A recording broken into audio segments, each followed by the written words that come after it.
नमस्कार, मैं हूं मयूरिका और आप मेरे साथ देख रहे हैं वीएनएम टीवी।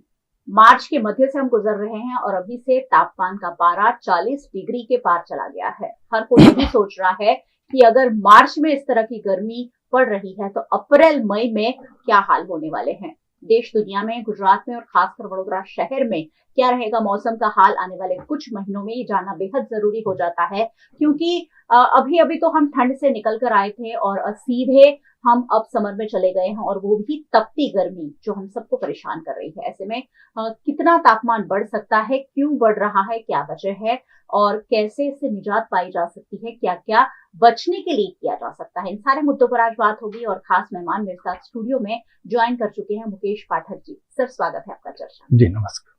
आप जानते हैं मुकेश जी को, वीएनएम टीवी पर बहुत बार आपने उन्हें देखा है। मौसम विभाग के एक्सपर्ट है और गुजरात नेचर कंजर्वेशन सेंटर के अध्यक्ष भी हैं। मौसम से जुड़ी जानकारी वडोदरा शहर को रोजाना मुहैया कराते रहते हैं। और सर, मार्च महीना मध्य से हम गुजर रहे हैं और अभी से 40 डिग्री के पार वडोदरा शहर में तापमान कर गया है।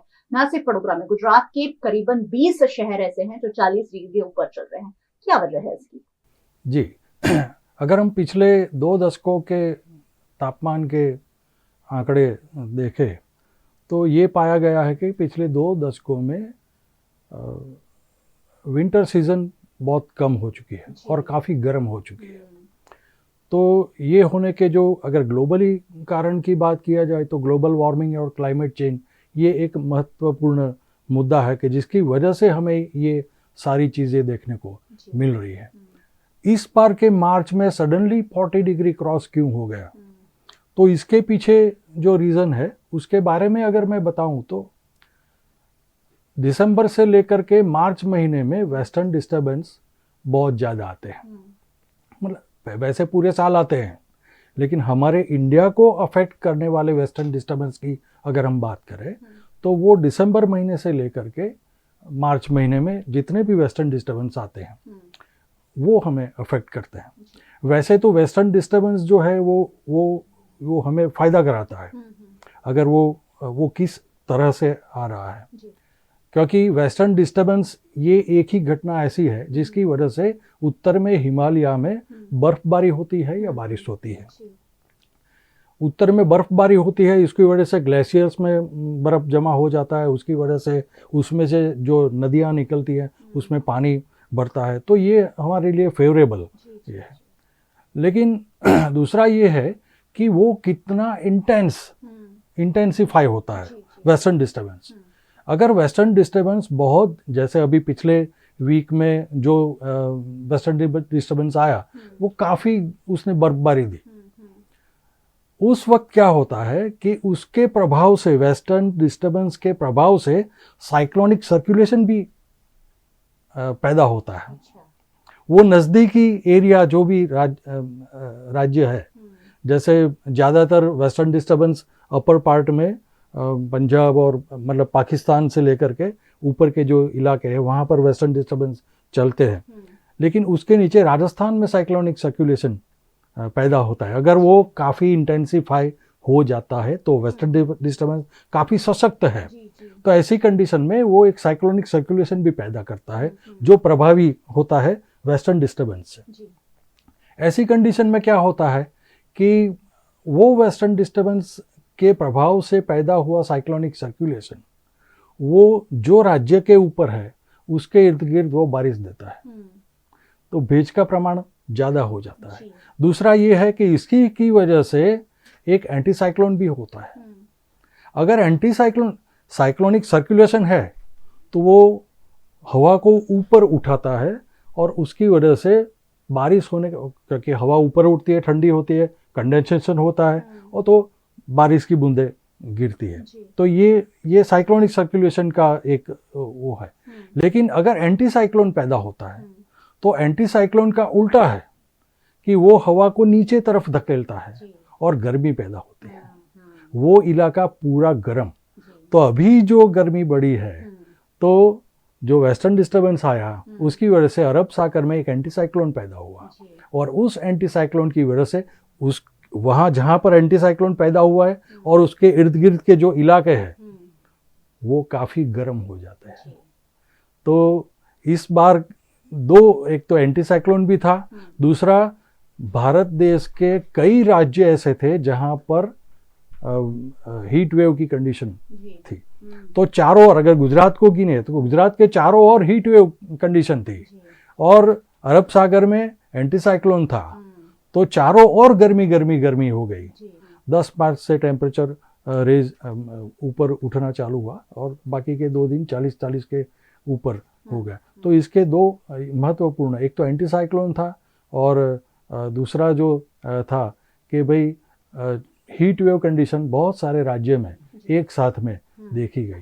तो ये दो कारण की वजह से हमारा गुजरात में काफ़ी सारे डिस्ट्रिक्ट ऐसे थे, तकरीबन 20 जिले ऐसे थे कि जहाँ पर हीट वेव कंडीशन आ गई थी। बड़ौदा भी उसमें से बाकात नहीं रहा। वेस्टर्न डिस्टर्बेंस अभी हट गया है। वेस्टर्न डिस्टर्बेंस जब भी आता है तो उत्तर से आने वाली हवाएं रुक जाती है। हवाएं रुक जाती है तो उसके नीचे राजस्थान और गुजरात, वहाँ पर गर्म हवा हो जाती है, वहाँ पर ठंडी हवा, क्योंकि उत्तर से आई नहीं रही हवा। और जब वेस्टर्न डिस्टेंस हट जाता है और उत्तर से पवन आना शुरू हो जाता है, और क्योंकि वेस्टर्न डिस्टर्बेंस के दौरान वहाँ पर बर्फबारी हुई है, तो बर्फ की ठंडी हवाएं हमारी ओर आने शुरू हो जाती है। तो जैसे वेस्टर्न डिस्टर्बेंस आता है तो हवा रुक जाती है और गर्मी बढ़ जाती है। वेस्टर्न डिस्टर्बेंस चला जाता है और उत्तर से हवा आनी शुरू हो जाती है, तो ठंड होती है। इस बार में एक बहुत ऐसा हुआ है कि वेस्टर्न डिस्टर्बेंस कंटिन्यूअस आ रहे हैं, बहुत ज़्यादा। ये बहुत कम बार देखा गया है। इस बार, इस वर्ष में 2025 में ये एक बहुत वो एक घटना के अनयूजुअल देखी गई है कि भाई कंटिन्यूअस वेस्टर्न डिस्टर्बेंस आ रहा है। अभी तो एक अभी हटा है, हाँ, वो ठंडक दे, उससे पहले 14 तारीख से एक दूसरा वेस्टर्न डिस्टर्बेंस आ गया है, उसके पीछे भी एक western disturbance. So continuous flow of western disturbances आने की वजह से ठंडी हवा आने का मौका ही नहीं मिलता और वेस्टर्न डिस्टर्बेंस आ जाता है।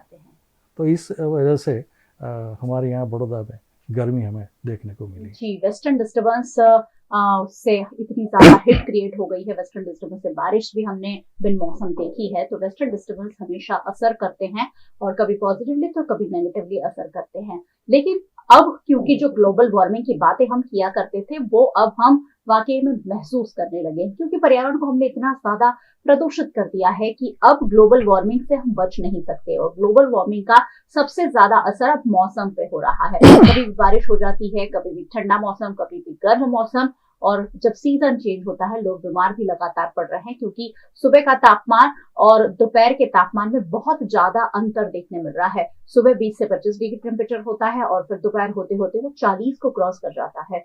तो इतना ज्यादा असमान तापमान क्यों देखने मिल रहा है? नहीं, ये तो होगा ही, क्योंकि रात में क्या है, हवाओं का जो आना जाना होता है, जैसे दिन की अगर हम बात करें तो गर्म हवाएं, मतलब गर्म हवा जो है वो ठंड की ओर चली जाती है, और रात जो होती है तो जो रात की ठंडी हवा है वो गर्म की ओर तो उल्टा हो जाता है। तो जैसे रात होती है, जैसे, लेकिन हर बार ऐसा नहीं होता है। जो रात का टेम्परेचर है वो भी बढ़ जाता है, क्योंकि ठंडी रात को ठंडक में परिवर्तित होने के लिए समय लगता है।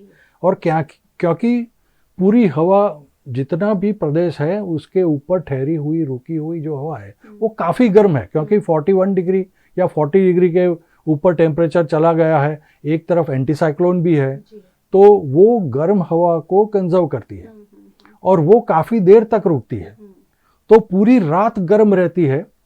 और वैसे आंकड़ों की बात करें तो हमें जो मिनिमम टेम्परेचर जो है वो मिलता है सुबह में 8 बजे, और मैक्सिमम टेम्परेचर जो मिलता है वो शाम को 4 बजे मिलता है। उसका मतलब सीधा ये है कि पूरी रात जो गर्म हवा ठहरी है वो ठंड को कंजर्व करती करती सुबह में 8 बजे मिनिमम तक पहुंचती है। उसके बाद तुरंत वो, जैसे सूर्य निकलता है उसके बाद वो, उसके जो मॉलिक्यूल्स है वो गर्म होना शुरू हो जाता है, और फिर शाम के 4 बजे तक वो पूरी तरह से गर्म हो जाता है। तो इतना प्रोसेस चलता है। तो जब इतना टेम्परेचर होने के बाद, पूरी रात गर्म होने के बाद जब ठंडक होती है तो सुबह में 8 बजे हमें 20-22 डिग्री, 20-22 डिग्री ये भी काफ़ी गर्म है बिल्कुल काफ़ी गर्म है। तो अगर हम एवरेज टेम्परेचर की बात करें तो मिनिमम जो average temperature of the month अभी मार्च महीना है वो तो है 18-19 के करीब चलता है। तो उसमें भी 2 डिग्री ज़्यादा हम लोग चल रहे हैं, प्लस पॉजिटिव +2 डिग्री है, हम लोग ज़्यादा ही है। उसी प्रकार से मैक्सिमम में 6 डिग्री ऊपर चले गए, तो मिनिमम में भी हम ज़्यादा ही है, ऐसा नहीं है। 20-22 डिग्री का आंकड़ा हमें कम लगता है, लेकिन अगर हम average temperature of the month देखें तो उसमें तो 2 डिग्री का डिपार्चर है। तो उस प्रकार से वो ज़्यादा ही है, लेकिन सुबह में 8 बजे वो ठंडा हो जाता है। तो मिनिमम और मैक्सिमम के आंकड़े अभी से ही ज्यादा है। ऐसे में अप्रैल और मई में कैसा रहेगा मौसम का हाल, क्या हाल होगा अप्रैल और मई में? इस बार का जो समर है वो काफ़ी तगड़ा रहेगा, बहुत ही गर्मी पड़ेगी। और 45-45 डिग्री अगर हम बड़ौदा की बात करें, बड़ौदा डिस्ट्रिक्ट की बात करें, तो कई कई जगह पर 45 डिग्री प्लस टेम्परेचर हो सकता है।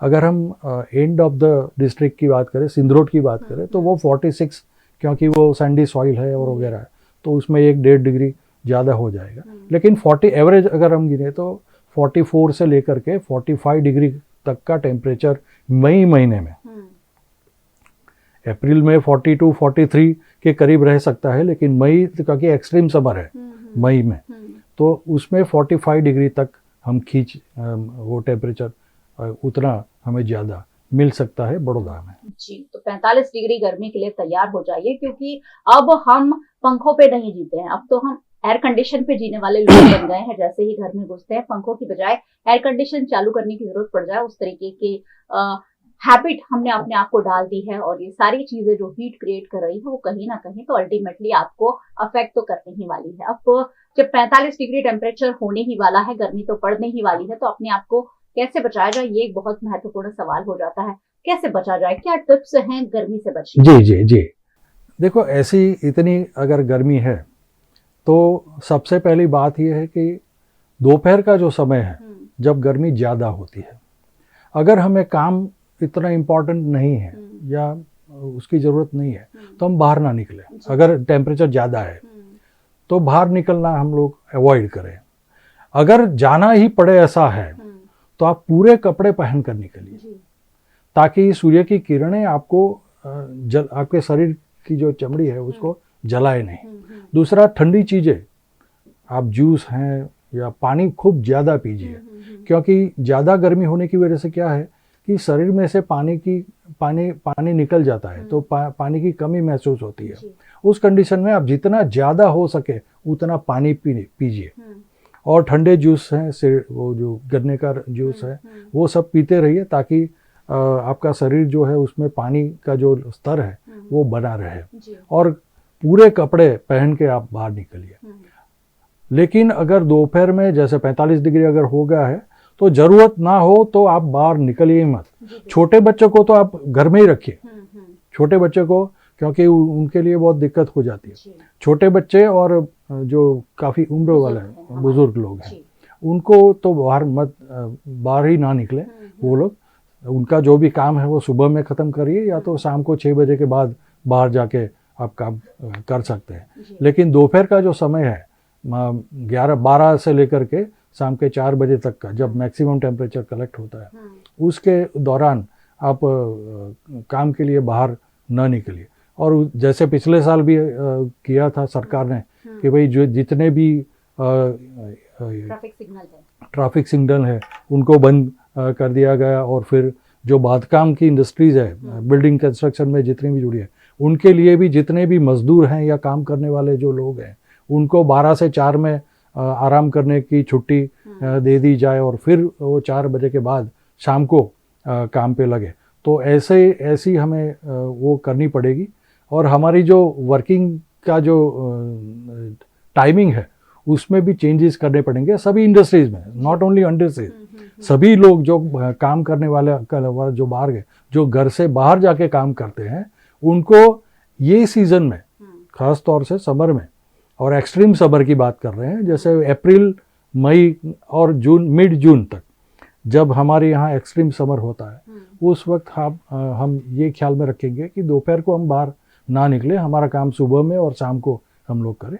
और अगर दोपहर को निकलने की ज़रूरत पड़ती भी है तो हम पूरे कपड़े लेकर के निकले और पानी भरपूर मात्रा में हम लोग लें, ताकि हमारे शरीर में पानी का स्तर बना रहे। इस गर्मी में अपने आप को हाइड्रेटेड रखना बहुत ज्यादा जरूरी हो जाएगा, ताकि आप लू जैसी दिक्कतों से बच सके। पानी पीते रहिए, अगर बाहर निकलिए मत, जरूरत है तो ही निकलिए, दोपहर में मत निकलिए, और निकलते हैं तो अपने साथ पानी की बोतल या नींबू पानी की बोतल, छाछ की बोतल, ये सारी चीजें थोड़ी बहुत कैरी करेंगे तो समर इतना मुश्किल आपके लिए नहीं होगा। अब एक सवाल जो मेरे मन में है वो जरूर मैं पूछना चाहूंगी। हम बहुत ज्यादा एनर्जी का इस्तेमाल करने लगे हैं, जो हम हमारे घर में बिजली जलाते हैं, हमारे घर में एयर कंडीशन चलते हैं, पंखे 24 घंटे चलते हैं, क्या ये भी हीट प्रोड्यूस करते हैं? क्या ये भी गर्मी में इजाफा करते हैं? जी बिल्कुल। हम जो एयर, क्योंकि अभी पंखा से ज़्यादा सभी घरों में एयर कंडीशनर आ गए हैं। हम किसी भी वर्ग के लोगों को गिनिए, अगर मध्यम वर्गीय परिवार है या निम्न, झुग्गियों में भी एयर कंडीशन लगे हुए हैं। जी बिल्कुल बिल्कुल, क्योंकि वो एक क्योंकि उनको जिंदा रहना है, इतनी गर्मी में वो सरवाइव कैसे करेगा।